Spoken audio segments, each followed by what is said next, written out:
श्री संत सद्गुरू बाळूमामा प्रसन्न. आज बाळूमामा तुमच्यावर खुश झाले आहेत व तुम्हाला मोठा आशीर्वाद देण्यासाठी आले आहेत. आज तुम्हाला मामा आनंदाची बातमी देणार आहेत. लवकरच तुमच्या जवळ एक चांगली गोष्ट येणार आहे आणि त्यामुळे तुम्ही खूप आनंदित होऊन जाल. आणि तुम्हाला याचा अनुभव घ्यायचा असेल तर फक्त मामांवर पूर्ण मनापासून विश्वास ठेवा आणि हा संदेश मोजून 15 मिनिटं मन लावून ऐका. तुमचं मन शांत होऊन जाईल आणि तुमच्या मुलांना दीर्घायुष्य लाभेल. माणूस आयुष्यात यशस्वी होण्यासाठी नेहमीच धडपडत असतो. सर्व प्रयत्न करूनही बऱ्याच वेळा पदरी उपेक्षाच येतात. हे आपलं अपयश की भाग्य हे घोडं सुटायला अवघड जातं. अपयश असेल तर दैव, भाग्य, नशीब असणं म्हणणं कितपत बरोबर ठरेल. एकदा आपल्यातली कमतरता आहे मान्य केलं की आपण खचून जातो आणि कुढत आयुष्य जगावं लागतं. पण काही प्रश्नांचं उत्तरच मिळत नसेल तर हतबल होण्याशिवाय आणि असेच बाळूमामांचे संदेश आपल्यापर्यंत पोहोचण्यासाठी पहिल्यांदा व्हिडिओला लाईक करा. चॅनलवर नवीन असाल तर चॅनलला लाल कलरच्या बटनला सबस्क्राईब करून शेजारील बेल आयकॉन नक्की प्रेस करा, जेणेकरून येणारे बाळूमामांचे संदेश आपल्याला सर्वात अगोदर भेटतील. आणि कमेंटमध्ये बाळूमामा प्रसन्न लिहायला विसरू नका. बाळूमामा म्हणतात, संघर्ष नेहमी दुसऱ्या माणसांबरोबरच असतो असं काही नाही. नको असणारा निर्णय घेण्याची पाळी स्वतःवर आली की स्वतःशीच संघर्ष सुरू होतो. पाठीवरच्या ओझ्यापेक्षा मनावरचं ओझं नेहमी जड असतं. ते हलकं करायचं म्हटलं तर झेलणारा तितकंच आपलासा असावा लागतो. माणसं जोडताना एक लक्षात असू द्या, प्रत्येक झाडाने फळ दिलंच पाहिजे असं होत नाही, तर काही झाडं सावलीसाठीही राखून ठेवावी लागतात. तुमची झालेली चूक तुमचा खरा शिक्षक असतो. म्हणून कोणतीही गोष्ट फुकट मिळाली की माणसाला त्याची किंमत वाटत नाही आणि तो त्याला पूर्ण किंमत देतही नाही. भरल्या बाजारातून मी खूप वेळा रिकाम्या हातानेच परत येतो. पूर्वी पैसा नव्हता आणि आता पैसा असूनही कोणत्याही गोष्टीची इच्छा होत नाही. आपल्या अडचणींवर मात करण्याचं सामर्थ्य फक्त आपल्यावरच असतं. इतरांकडे केवळ सल्ले असतात. कोणी सांगितलं असेल तेवढंच काम करावं, नसेल जमत तर विषय सोडून द्यावा. उगाच वेळ आणि मेहनत वाया घालवू नये. खेळ कोणताही असो, तो जिंकण्यासाठी खेळता आला पाहिजे. जीवनात लोक काय म्हणतील याची पर्वा करायची नाही, म्हणजे माणसाला सुख लागतं. सुरुवात करणं सोपं आहे, पण चिकाटी ही एक कला आहे. हृदयातल्या मंदिरात अंधार असेल तर घरातल्या देवघरात दिवा लावून उपयोग नसतो. रेशमाचा धागा निर्माण करणाऱ्या किड्याला रेशमाचा बाजारभाव कुठे माहीत असतो. नको नको वाटणारे विचार मनातून हुसकता न येणं ही काहीही नरकच आहे. म्हणून चांगला विचार करा, चांगलं बघा, चांगलं ऐका आणि असेच बाळूमामांचे संदेश आपल्यापर्यंत पोहोचण्यासाठी पहिल्यांदा व्हिडिओला लाईक करा. चॅनलवर नवीन असाल तर चॅनलला सबस्क्राईब करा आणि कमेंटमध्ये बाळूमामा प्रसन्न लिहायला विसरू नका. भक्ती म्हणजे नेमकं काय? दिवसातून 2 वेळा पूजा, आठवड्यातून एकदा मंदिरात जाऊन देवाचं दर्शन आणि अमुक एक वारी, उपवास झाली भक्ती. मग इतर बाकी वेळ दुसऱ्यांचा उपहास. पाठीमागे त्यांच्याबद्दल अपशब्द, अहंकार, गर्व आणि अट्टहास ही भक्ती नाही, ही आहे सक्ती. सगळे करतात म्हणून आपण पण करायची सक्ती. भक्तीत शक्ती असावी, सक्ती नसावी. कुंभाराला मग्न होऊन मडक्याला आकार द्यायचं पाहावं. जोपर्यंत मडक्याला हवा तसा आकार मिळत नाही, तोपर्यंत कुंभाराचे हात त्याला आकार देत असतात. ती खरी भक्ती. आईला आपल्या लेकराला गोंजरताना पाहावं, ती खरी भक्ती. एखाद्या संताला बेधुंद होऊन अभंग गाताना पाहावं, ती खरी भक्ती. चिमणीला आपल्या पिल्लांना भरवताना पाहावं, ती खरी भक्ती. मनापासून केलेली गोष्ट प्रत्येक म्हणजे गोष्ट भक्ती होय.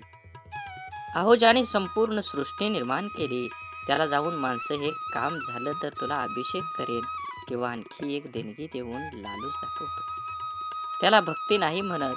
भक्ती हा निरपेक्ष, नित्तळ, निर्मल आणि प्रामाणिक भाव आहे. भक्तीच्या सीमा त्या पलीकडल्या आहेत, किंबहुना भक्तीला सीमाच नाही. भक्तीच्या सीमा ठरवायला जातो ना, तिथेच आपण फसतो. म्हणून तर बाबूजी एका भगवद्गीतेत म्हणतात, देव अंतरात नांदे, देव दाही दिशांनी गांदे, देव आभाळी सागरी, देव आहे चराचरी, देव शोधून या पाहावी, देव सहानुभूती या ठाई. म्हणून एक शेतकरी होता. तो आपल्या शेतात मशागत करायचा. त्या शेताच्या मधोमध दगडाचा एक भाग जमिनीचा वर पसरला होता. त्यामुळे तो अनेक वेळा त्याला अडथळ्यानंतर पडला होता. त्याला काढण्यासाठी शेतीची बरीच अवजारे तुटली हे कळत नव्हतं. रोजच्या प्रमाणे आजही तो पहाटे शेतीला गेला, पण वर्षानुवर्ष जे घडत होतं तेच घडलं. पुन्हा एकदा शेतकऱ्याचा नांगर दगडावर आदळून तुटला.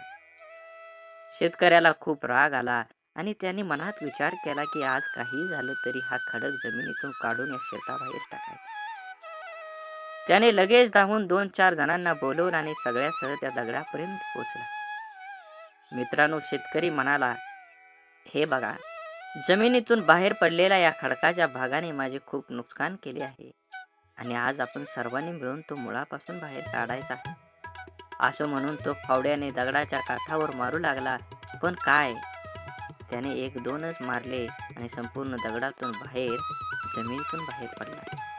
एकत्र उभा असलेले लोक आश्चर्यचकित झाले आणि त्यांच्यापैकी एकाने हसून विचारलं, का भाऊ, तुमच्या शेतात मधोमध एक मोठा खडक गाडला आहे असं म्हणायचे, पण तो छोटा दगड निघाला. शेतकऱ्यालाही आश्चर्य वाटले की वर्षानुवर्ष जो त्याला मोठा खडक समजत होता, प्रत्यक्षात तो एक छोटासा दगड होता.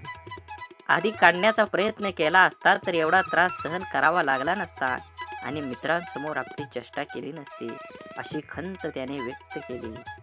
सांगण्याचा हेतू एकच, हाच की शेतकऱ्याप्रमाणे आपणही जीवनातील छोट्या छोट्या अडथळ्यांना अनेकदा मोठे मोठे मानतो आणि त्यांना सामोरं जाण्याऐवजी त्रास सहन करत राहतो. गरज आहे ती वेळ वाया न घालवता त्या संकटांची लढण्याची, आणि जेव्हा आपण हे करतो तेव्हा काही वेळातच खडकासारखी दिसणारी समस्या एका छोट्या दगडासारखी दिसू लागेल, ज्याला आपण सहज ठोकरून पुढे जाऊ शकतो. म्हणून माणसाला मीपणात आजूबाजूच्या सगळ्या गोष्टी विसर पडून जातो. त्याला हे कळत नाही की कुणी जन्माला येताना कुठलंही लेबल लावून जन्माला येत नाही, तर फक्त एक माणूस म्हणून जन्माला येतो आणि मरतानाही एक माणूस म्हणून मरत असतो.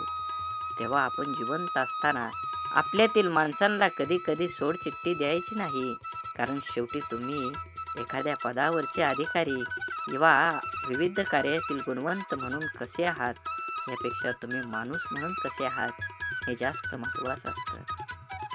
कारण आपलं ते गुणवंत व्यक्तिमत्व हे आपल्या आयुष्यातील यशांच्या शिखरावर असताना लोकांना भावलेली मुद्रा असते.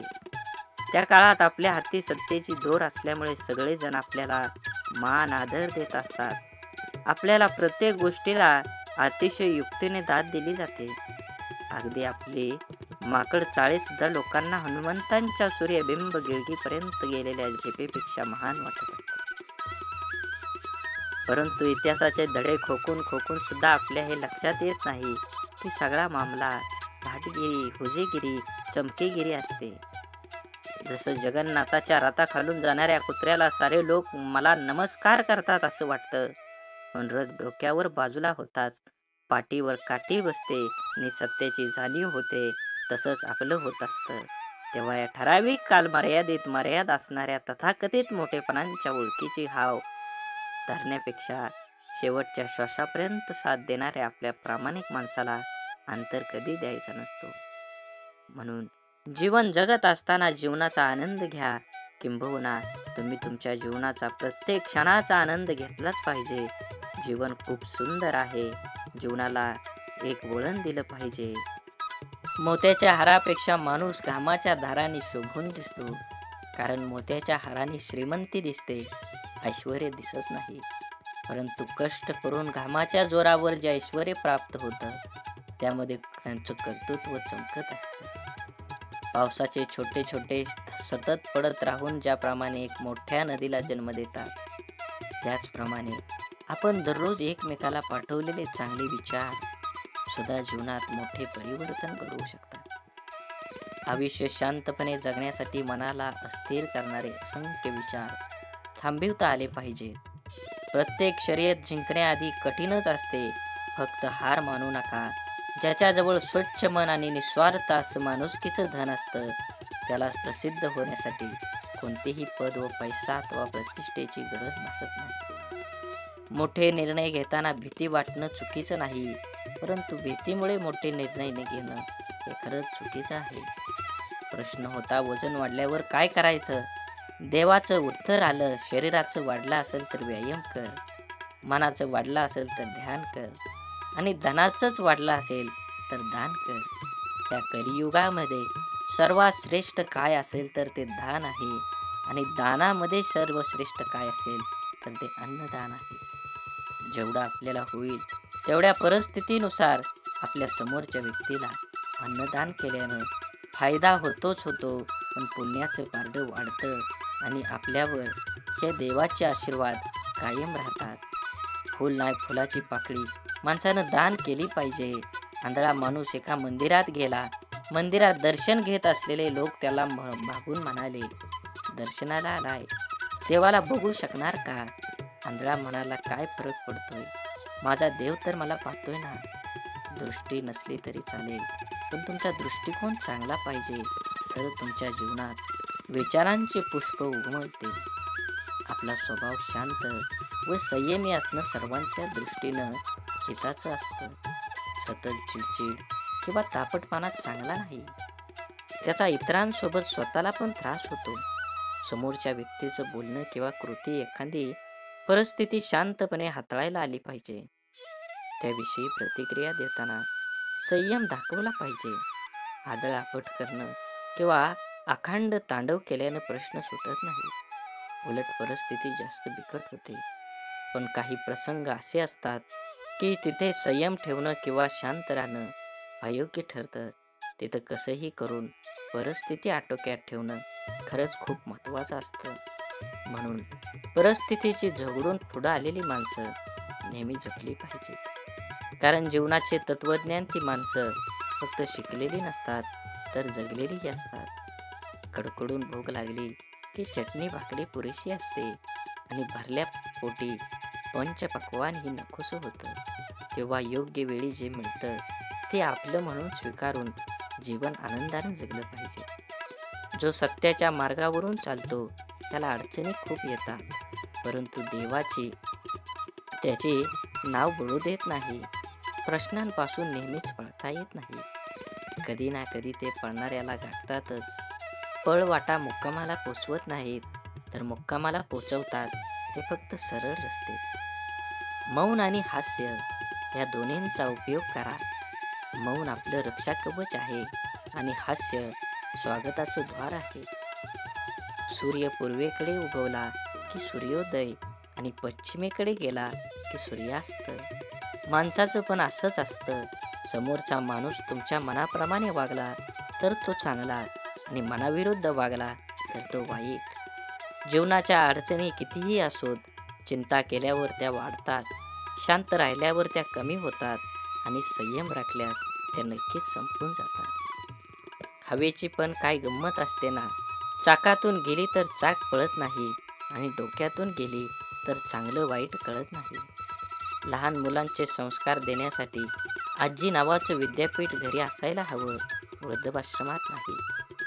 आयुष्याच्या झोपडीखाली निवांतपणाचं जीवन नुसतंच कधी बालपण हरवलेल्या दिवसाची करुण कहाणी रेखाटताना सारी पिठावरच्या सोंगट्या जगण्याचं अंतिम ध्येय शिकवत असतात. जीवन आणि मन यांचा आनंदी सोहळा म्हणजेच आपलं जीवन आहे. ते प्रत्येकानं आयुष्याच्या प्रवासात वेगापेक्षा दिशा ही फार महत्त्वाची आहे. जर हा दिशाच ठाऊक नसेल तर वेगाचा काय उपयोग? म्हणून सोनं ठेवायला लॉकर मिळून जातो, पैसा ठेवायला बँक सहज मिळून जाते, पण मनातील गोष्ट सांगायला योग्य माणूस मिळणं याला खूप भाग्य लागतं. आपले विचार हेच आपल्या भविष्याचा चेहरा आहे. नकारात्मक विचार केला तर प्रत्येक संधीमध्ये आपल्याला अडचणी दिसतात आणि सकारात्मक विचार केला तर प्रत्येक अडचणीमध्ये संधी दिसेल.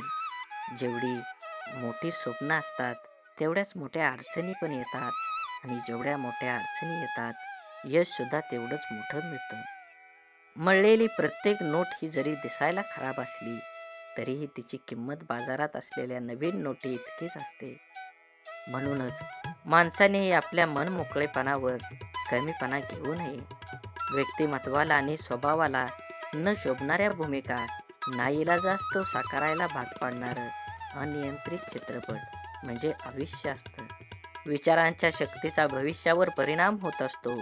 किती होतो, कसा होतो हे ज्याच्या त्याच्या विचारावर अवलंबून असतं. आयुष्यात बालपणीचाच काळ फक्त सुखाचा असतो. प्रेमाच्या निस्वार्थी नात्याला फुलवायला वयाची मर्यादा कधीही आड येत नाही. कोणाच्याही आयुष्यातून संघर्ष जीणं कधीच संपत नाही. हे काही काळापुरतं थांबलं असेल पण संपलेलं नाही. आनंद हा पाहिलेल्या गोष्टींपेक्षा स्वतः तयार केलेल्या प्रसंगाने द्विगुणित होतो. श्री बाळूमामा प्रसन्न. झाडे लावा, झाडे जगवा, माती वाचवा, पाणी वाचवा, सेव्ह अर्थ. आणि मनात मामांबद्दल आणि देवाबद्दल भाव असेल तर नक्कीच चॅनलला सबस्क्राईब करून व्हिडिओला लाईक करा आणि कमेंटमध्ये बाळूमामा प्रसन्न लिहायला विसरू नका. धन्यवाद.